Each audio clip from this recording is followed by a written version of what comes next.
For all of human history, curious men and women have looked to the heavens above. They saw stars, the moon, and comets, but also constellations, gods, and omens. It sparked fear and wonder, and for a long time remained a mystery. Cave paintings made over 16 millennia ago were found in France. They depict wildlife like horses and bulls, but some elements bear striking resemblance to the night sky. Groups of stars we today call the Orion Belt and the Hyades Cluster. Early astronomers like Aristotle observed the stars from different latitudes. They realized that the Earth was round, a sphere they believed to be in the center of the universe. It took over 1,000 years until Copernicus understood it wasn't. The Sun, not the Earth, lies in the center of the solar system, Earth and other planets orbiting around it. The invention of telescopes allowed a closer study of our neighbors. New planets and moons invisible to the naked eye were discovered. Soon, many imagined worlds not unlike Earth. Mars was thought not only to be habitable, but also inhabited. Observations by Schiaparelli were misinterpreted and sparked belief in an alien race carving canals across the red planet. Today we know humans are the only intelligent life in our solar system. And while planetoids like Jupiter's icy moon Europa might meet requirements for very basic life, we must look farther to find potentially habitable planets, or even a second Earth. There are over 100 billion stars in our galaxy, many in the center of their own planetary system. Distant planets, light years from Earth. They are called exoplanets, and this is how today's astronomers look for them.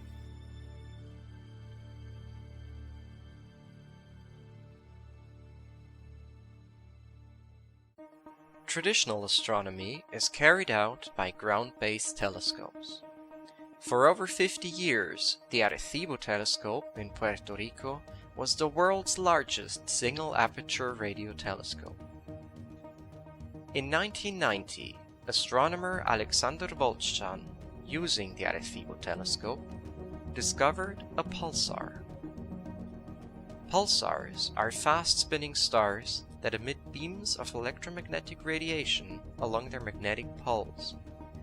Like celestial lighthouses, a pulse of radiation can be seen with each rotation. Pulsars spin extremely fast, up to 1,000 times per second, and their pulses have a very regular frequency. This pulsar, B1257+12, was different. Surprisingly, its pulses were not regular. Voltschan observed changes in their frequency over time. Those changes could only be explained by the presence of several large bodies. As they orbit around B1257, their gravity pulls on the star, slightly altering its rotation. The first ever exoplanets had been found.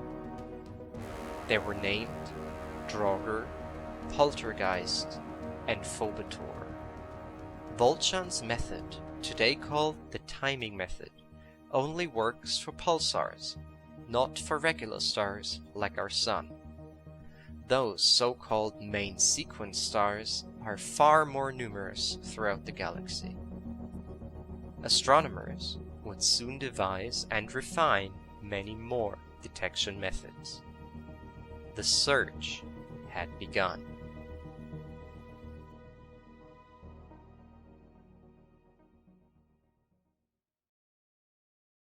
The most successful way to discover an exoplanet is to observe it while it is passing in front of a star. This is called eclipse or transit.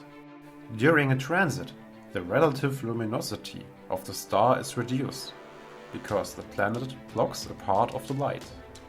In order to find new exoplanets, we continuously measure the brightness of a star over a long period of time. Now, the measured light intensity is plotted against time. Astronomers call this a light curve. When we observe 3 consequent reductions of brightness with the same period of time, their cause is considered to be an exoplanet. In order to discover new exoplanets, the same part of the sky has to be monitored continuously. This is why Earth-based observations are difficult. Earth's day and night cycle prevents a continuous observation with just one telescope. However, using this method, we can only find exoplanets whose orbit plane is parallel to the line of sight to Earth. For all other exoplanets, we must employ other techniques, but more of that later. Using the transit method, we can also find out about the contents of an exoplanet's atmosphere. During a transit, a small part of the star's light shines through the exoplanet's atmosphere, causing absorption lines to appear in the spectrum. The spectrum is measured by observing the transit at different wavelengths. These absorption lines can be assigned to different chemicals. This is how we can identify gases in the atmospheres of exoplanets. And this is how we know that Kepler 1b's atmosphere, for example, consists of nitrogen and carbon dioxide. Of special interest are the absorption lines in the infrared spectrum. Many elements absorb in the infrared, like for example water. So if we want to find water on other planets, we have to observe them with infrared cameras. Unfortunately, Earth's atmosphere also absorbs the infrared light emitted by an exoplanet. These are the reasons why we need spaceborne telescopes for our search for Earth-like exoplanets. One of these is the Kepler Space Telescope. Its mission is to detect exoplanets, and to this date, it is the most successful with more than 2,300 discoveries so far. It has been launched in 2009 from Cape Canaveral and is sent on an orbit around the Sun, continuously monitoring a portion of the sky. With its fixed field of view of roughly 10 by 10 degrees, transits of planets with long orbit periods can be discovered. Its search for exoplanets began in May 2009. By the end of 2011, the telescope discovered more than 2,300 exoplanet candidates. But these are not confirmed detections. Ground-based follow-up observations are often necessary. But in July 2012, a tragedy was on the horizon. The first reaction wheel, responsible for the spacecraft's orientation and critical to the mission, failed. But gladly, the engineers built in a redundancy for that case. For rotating the spacecraft in 3 dimensions, 3 reaction wheels are necessary. The spacecraft has a redundant 4th reaction wheel. They are put in a special configuration. Any of them can fail, and the spacecraft remains fully maneuverable. This configuration is called a pyramid configuration, because each reaction wheel sits on the side of a pyramid. Unfortunately, in May 2013, a second reaction wheel failed. Unfortunately, it means the spacecraft can no longer focus on its initial target area. The scientific goal could no longer be fulfilled. During the next months, ideas were collected on how to put the telescope to good use. Then in late 2013, the K2 mission has been announced and began operation in 2014. The solution for the 2 missing reaction wheels is to make use of the thrusters. However, the solar radiation pressure is strong enough to drain the fuel of the spacecraft quickly if it has to constantly act against it. This is why the spacecraft is oriented in such a way that the solar radiation pressure generates no torque. One could say it's balancing on the sunlight. Now it observes different fields in the sky, depending on where it is currently facing. Each field is being observed for 83 days, so the Kepler Space Telescope was able to operate until it ran out of fuel in 2018. Kepler was the most successful telescope when it comes to the number of detected exoplanets. But Kepler's successors are catching up. The space telescope TESS has been launched in 2018 and uses its 4 cameras for search for exoplanets using the transit method. While there are only 147 confirmed exoplanets discovered by TESS so far, more than 4,000 exoplanet candidates already have been detected by the telescope.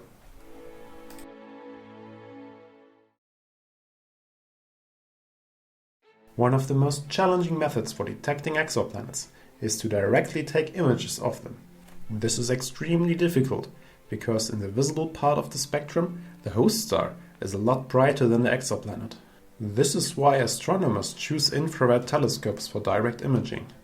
The planet's thermal emissions have a higher intensity than the light reflected by them in the visual spectrum. In addition, the host star's light has to be blocked with a coronagraph, which is blocking the light from the star. Now the exoplanet becomes visible. Here we see an actual image of 4 exoplanets taken from the Keck Observatory in Hawaii.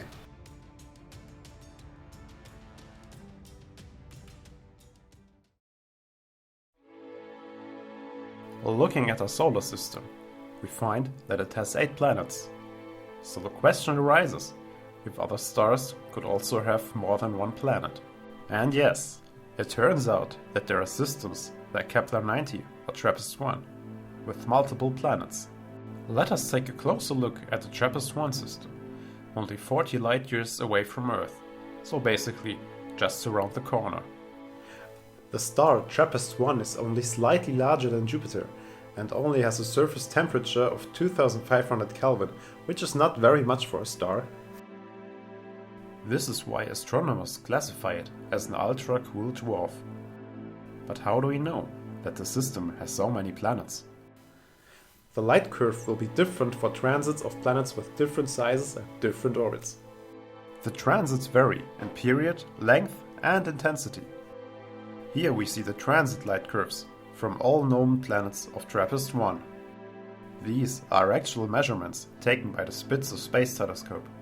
One can clearly see that the transits take longer and have a lower relative luminosity the further away the planet is from the host star. By the way, let me briefly explain the naming convention for exoplanets.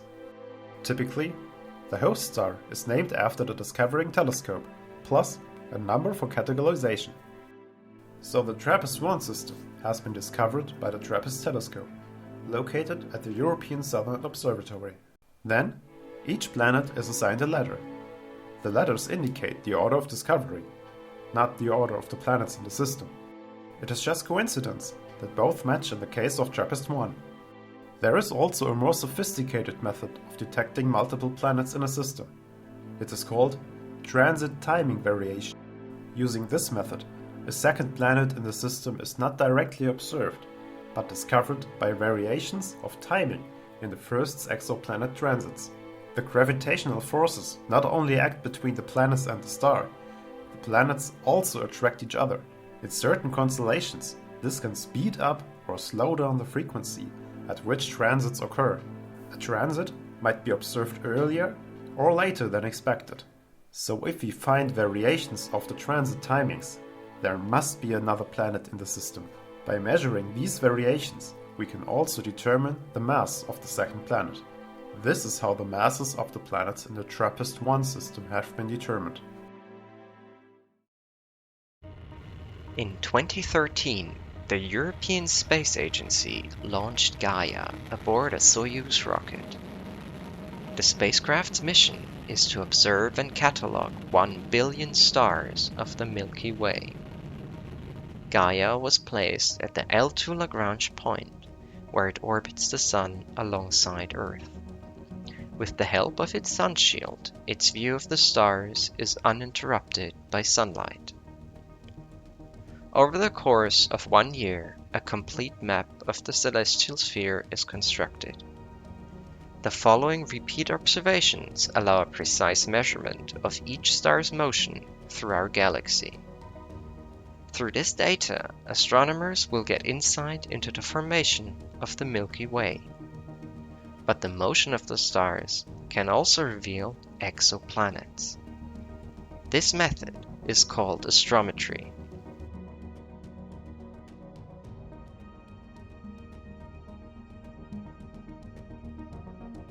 When a planet orbits a star, not only does the star's gravity pull on the planet also pulls on the star.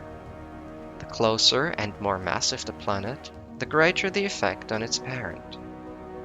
Both bodies rotate around their so-called barycenter. The star appears to wobble in the sky. Astronomers monitor the angular distances between neighboring stars. If these distances change, they might have found a wobbling star. The chances are high it would also have one or more exoplanets. While to date only very few exoplanets have been found by astrometry, up to 50,000 new discoveries might be possible through Gaia's star catalog. Astrometry only works when the orbit of an exoplanet is relatively perpendicular to the observer. The orientation of any exoplanet's orbital plane, however, is random. When a planet's orbit is almost aligned to our line of sight, but not enough to cause a transit, the radial velocity method can be used. Like before, this method relies on the wobble of a star caused by the gravity of one or more exoplanets. As the planet orbits around its star, the star alternates between moving towards and away from the observer. Like the sound of a police car siren changes while driving past you, the starlight's wavelength changes depending on the star's movement. This is called the Doppler shift. When the star moves away from the observer, the light waves are stretched out, resulting in a redshift of the starlight's wavelength. As the star changes its direction towards Earth, its light waves are compressed, the wavelength gets shorter and shifted towards blue. The radial velocity method is one of the most successful ways to detect exoplanets. It is often used to confirm discoveries by other methods.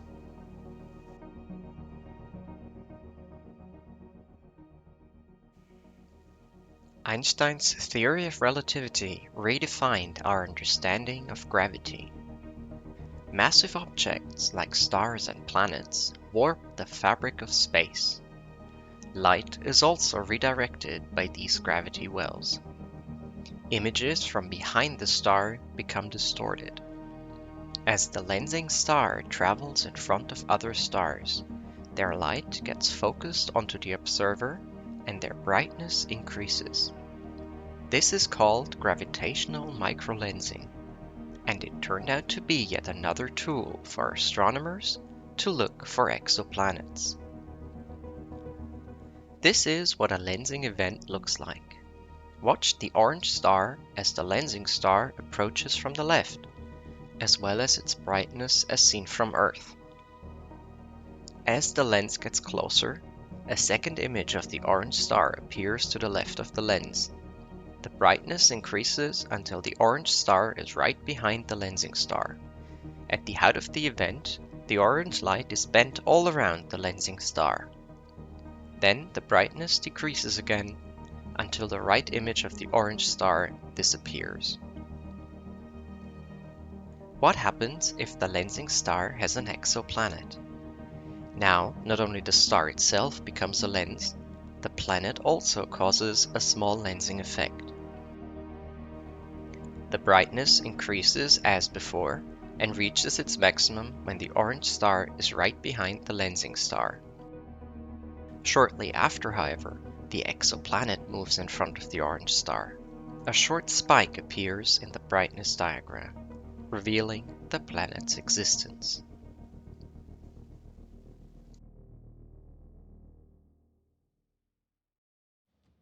To this day, more than 4,400 exoplanets have been discovered. The vast majority of them with the transit method, but the radial velocity method ranks second, with 20% of all exoplanet discoveries.